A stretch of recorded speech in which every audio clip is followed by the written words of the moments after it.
지난주에 예수께서 밭이 휘어졌다고 했습니다. 그렇다면 무슨 말씀을 해야겠습니까? 빨리 너희도 나가서 전도하여라, 이렇게 말씀을 하셔야 되는데 오늘 본문 말씀을 읽어보니까 그렇게 말씀하시질 않습니다. 3절에 걸쳐서 쌍으로 무슨 이야기를 하십니다. 36절에 뿌리는 자가 있고 거두는 자가 있다. 37절에 심는 사람이 있고 거두는 사람이 있다. 또 38절에 노력하지 아니한 사람이 있고 노력한 사람이 있다. 3번에 걸쳐서 같은 뜻입니다. 하지만 쌍으로 묶어서, 페어로 묶어서 예수님께서 연속적으로 하시는 말씀을 보며 저희가 내릴 수 있는 전도에 관한 결론은 무엇인가? 예수님이 전도에 관해서 이렇게 상세하게 말씀하신 것이 많이 없습니다.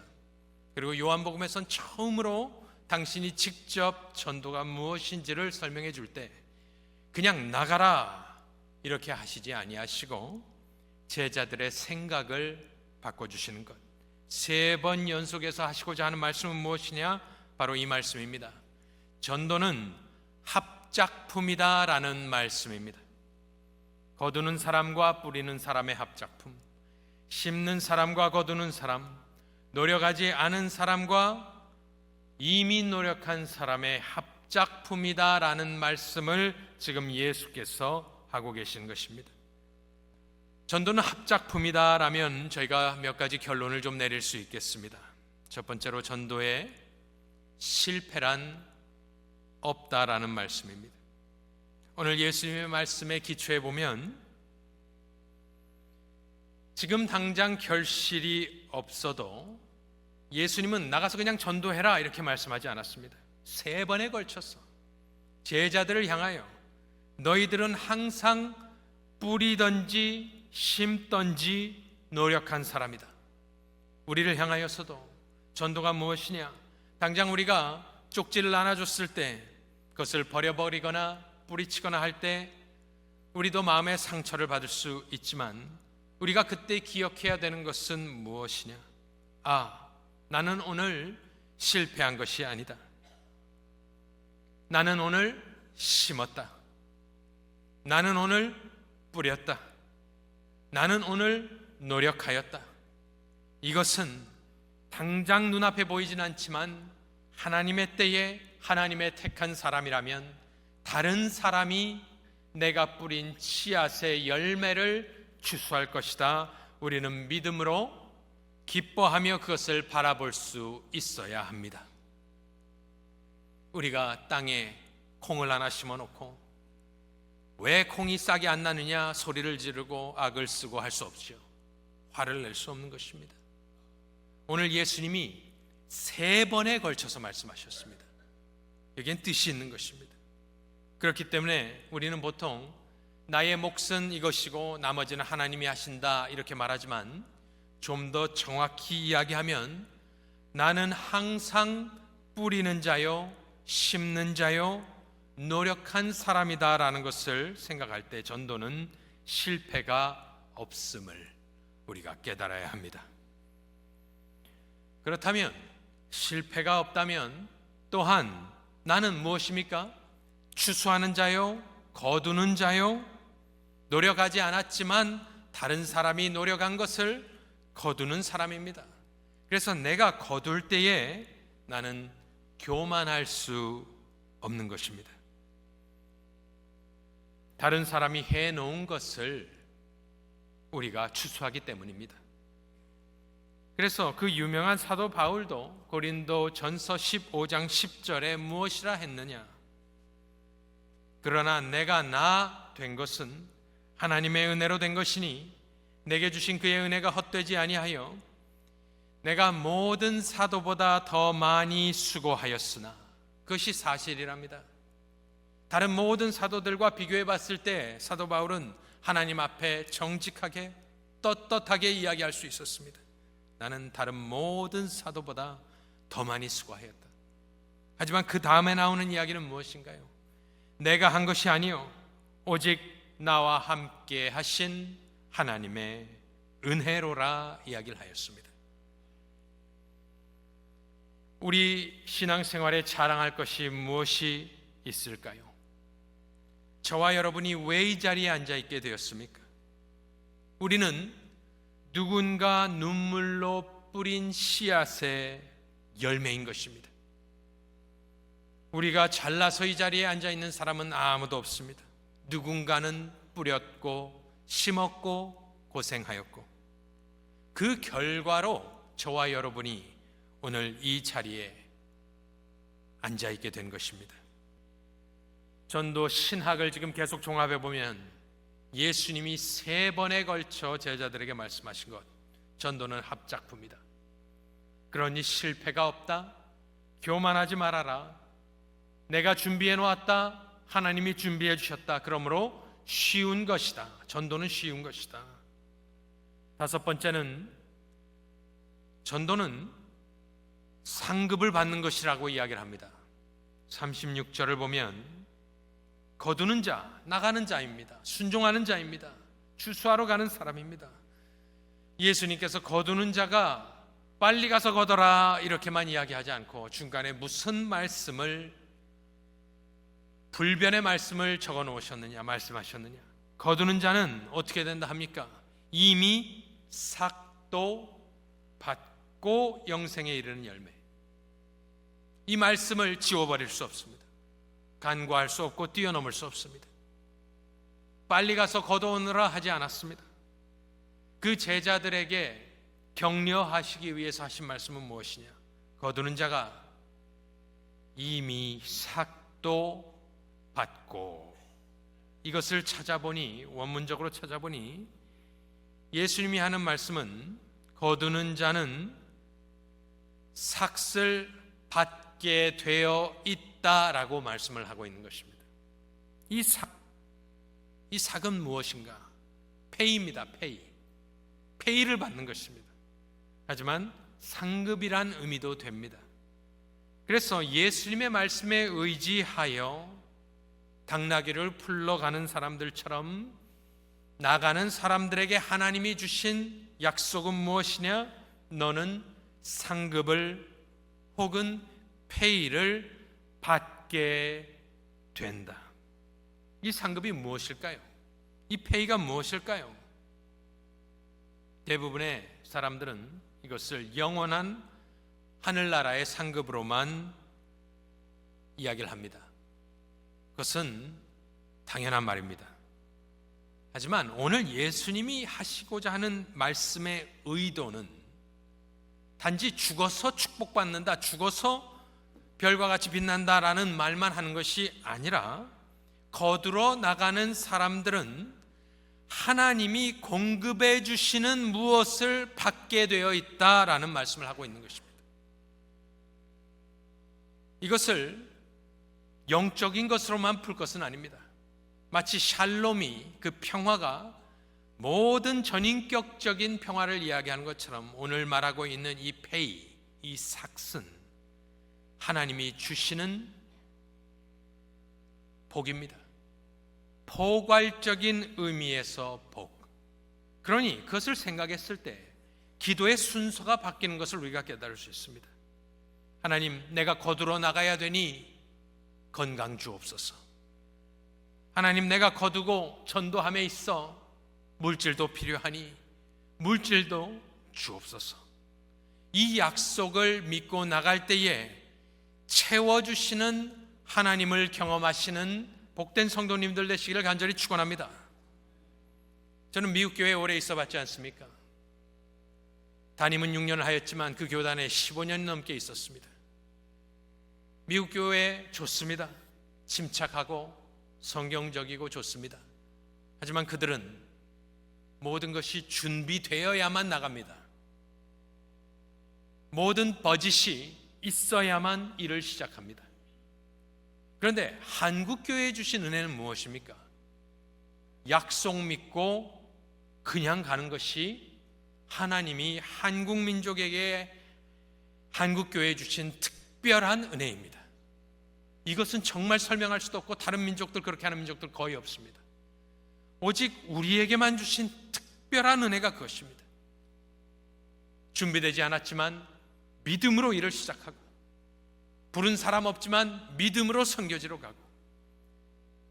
제가 아는 선교사님은 65세에 딱 은퇴를 해놓고 뉴욕 퀸즈에 있었던 일인데, 세탁소는 와이프 권사님께 맡겨놓고 65세에 은퇴를 하고 나니 과테말라로 갔습니다. 처음에는 가서 어학연수를 하신다고 하시더라고요. 그래서 정말 거기로 가서 어학연수를 하였습니다. 65세 어르신이. 그리고 가끔 과테말라를 갈 때마다 그분의 사역을 보게 되었습니다. 처음에는 말을 배우더니 그 다음에는 만날 때마다 내가 이 나이에 이곳에 와 있는 것이 기쁘고 감사하다. 항상 다른 것이 아니었습니다. 그분을 보면 감격에 꽉 차 있었습니다. 아메리칸 드림을 이루고 자녀들도 잘 되고 이제 롱아일랜드에서 은퇴를 하면 끝날 일인 것인데, 그것도 시무를 하셨던 분이 다 포기하고 과테말라에 가셔서 그 어려운 사역을 하시면서도 만날 때마다 하셨던 것은 감격한다.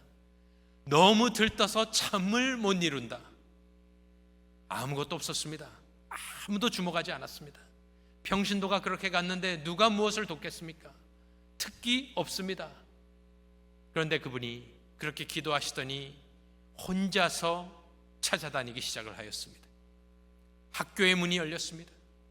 공립학교의 문이 열렸습니다. 이것이 다 한 스텝 한 스텝 이루어진 것입니다. 지금은 과테말라에서 가장 유명한 선교사가 되어 있습니다. 물론 가서 교회를 이룬 분들도 많고 선교단체를 끼고 있는 분들도 많이 있지만, 그분은 은퇴하고 혼자 가서 그 모든 것을 기도로 이루어 갔습니다. 이제는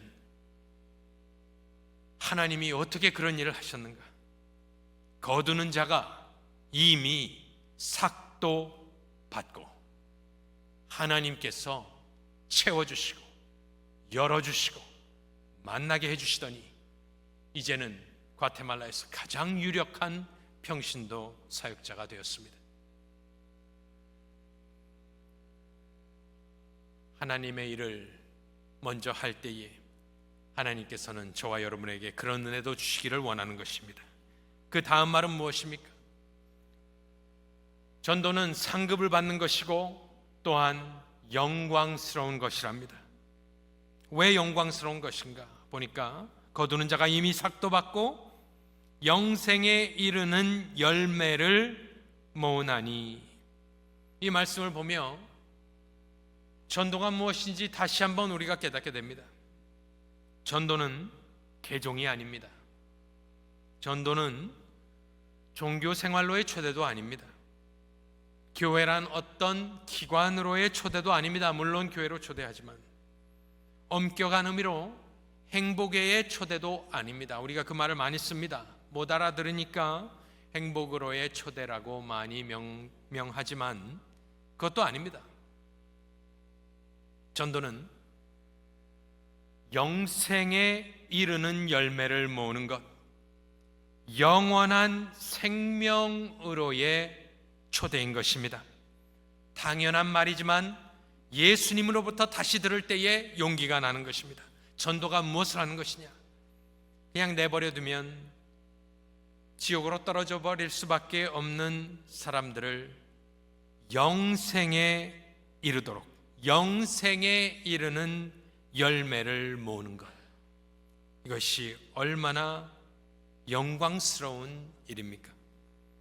그래서 전도는 인간이 할 수 있는 가장 값지고 고귀한 일입니다.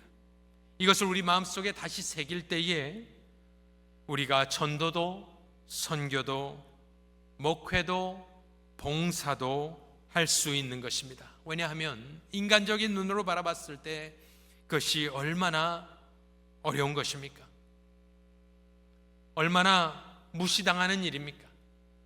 하지만 영생에 이르도록 하는 열매를 모으는 것이기 때문에 세상의 눈으로 바라보고 판단할 수 없고, 오직 이 귀한 영광스러운 일에 참여할 수 있게 됐음을 우리가 기뻐하고 감사하고 감격해야 되는 것입니다. 마지막으로 보겠습니다. 전도는 지금 무엇이냐 보면 합작품이요, 실패는 없고 교만할 수 없으며 쉬운 것이고 상급을 받는 것이고 영광스러운 것이다. 마지막으로 드리고 싶은 말씀, 이제 우리가 예사초뿐만 아니라 우리 삶 속에서 예수님처럼 전도하며 살 때에 우리 마음속에 새겨야 될 마지막 전도에 관한 것 무엇이 있을까? 예수님이 말씀하신 것 무엇이 있을까? 7번째 결론은 전도는 함께 즐거워하는 축제인 것입니다. 36절에 보면 거두는 자가 이미 삭도 받고 영생에 이르는 열매를 모으나니 이는 뿌리는 자와 거두는 자가 함께 즐거워하게 하려 함이라. 전도에 꼭 빠지지 않아야 될 것은 무엇이냐? 전도는 축제라는 말씀입니다. 즐거운 것임을 제자들에게 가르쳐주고 있습니다. 이것은 힘들고 고생만 하는 것, 핍박받는 것뿐만이 아니라 인간과 인간의 합작품, 인간과 하늘의 하나님의 합작품이라면 전도는 함께 즐거워하는 것이다. 이것은 축제이다.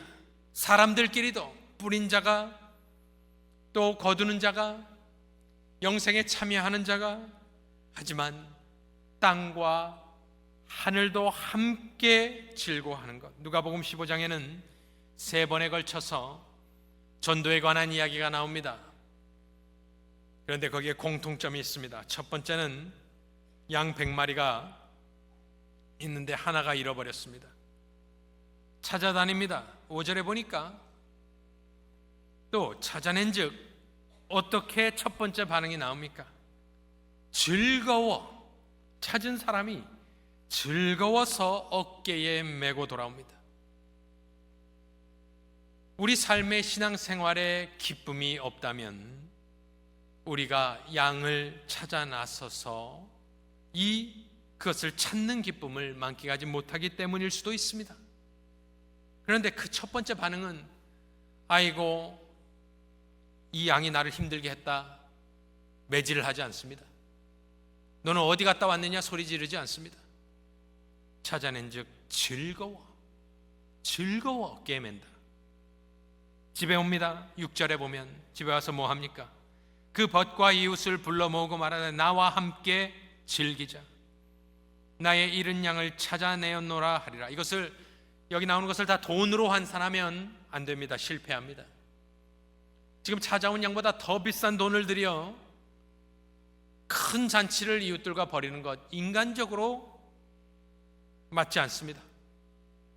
하지만 영혼을 다시 찾았을 때의 즐거움은 너무나 기쁜 것이라 자기도 즐겁고 또 벗과 이웃을 초대하여 함께 즐기자고 하고, 또 7절에 보면 어떠한 일이 천국에 있느냐? 내가 너희에게 이르노니 이와 같이 죄인 한 사람이 회개하면 하늘에서는 회개할 것 없는 의인 99으로 말미암아 기뻐하는 것보다 더 기뻐하리라, 더 하리라.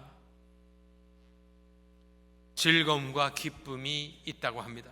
그 다음에는 드라크마 이야기가 나옵니다. 10개가 있었는데 하나를 잃어버렸습니다. 똑같은 일입니다. 9절에 또 찾아낸 즉 무엇을 하느냐? 벗과 이웃을 불러 모으고 말하되 나와 함께 즐기자. 이른 드라크마를 찾아내었노라 하리라.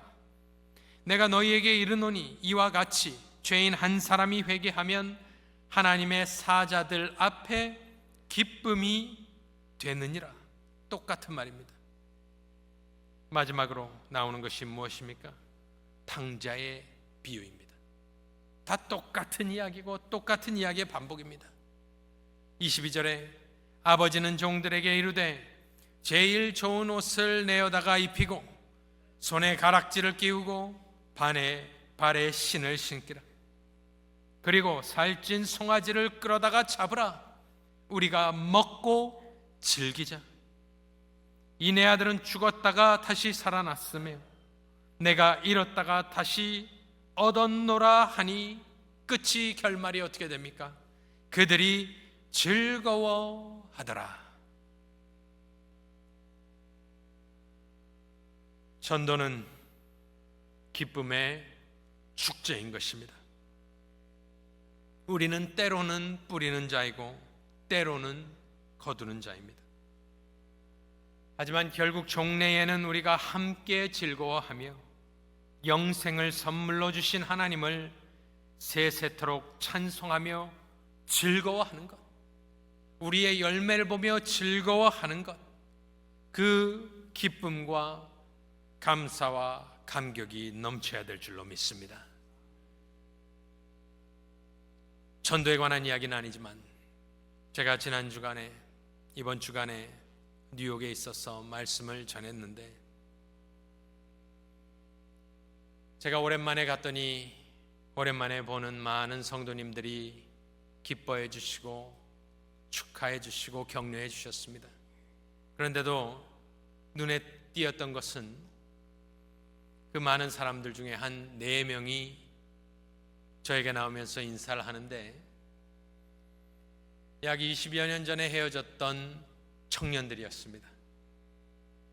당시 저는 청년 일부를 했었는데 그게 18, 19, 20, 21세까지를 묶어놓았던 그룹입니다. 그런데 시간이 지나고 제 눈앞에 한 4명 정도가 나타났는데, 그 중에 하나, 그때 제가 기억하던 그 어리고 젊었던 청년이 이제는 좀 머리가 벌써 허해져서 제 앞에 오더니 뭐라고 하냐면, 목사님, 저희도 40이 넘었습니다, 이렇게 이야기를 하는 겁니다. 그때 당시에는 그 청년을 보며, 야, 저 청년이 얼마나 오래 교회에 남아있을 것인가 조금 불안해하기도 했던 청년인데, 그 교회에서 이렇게 오랜 시간 동안 청년부터 이제는 40이 넘어갈 때까지 그 청년 몇 명이, 나머지들은 그 지역을 떠났던지 어떻게 됐는지 모르겠습니다만은, 지도했던 우리 청년 4명 정도가 제 앞에 나오는 모습을 보면서 참으로 기쁨과 즐거움이 있었습니다. 하나님께서 저들을 지켜주셨구나, 자라게 하셨구나, 이제는 교회의 큰 일꾼이 되었구나, 너무나 감격하였습니다. 저와 여러분도 우리가 추수하는 그 추수곡식 속에 하나님께서 다음 세대를 이끌어갈 전도자, 목사, 선교사, 또 평신도 지도자들이 분명히 끼어 있을 것입니다. 우리 기억합시다. 전도는 합작품이고 실패는 없고 교만할 수 없는 것이고 쉬운 것이고 상급을 받는 것이고 영광스러운 것이고, 함께 즐거워하는 축제를 우리가 잘 준비하여 하나님께 영광 돌려드리는 귀한 영생 장로교회 모든 분들 되시길 간절히 축원합니다.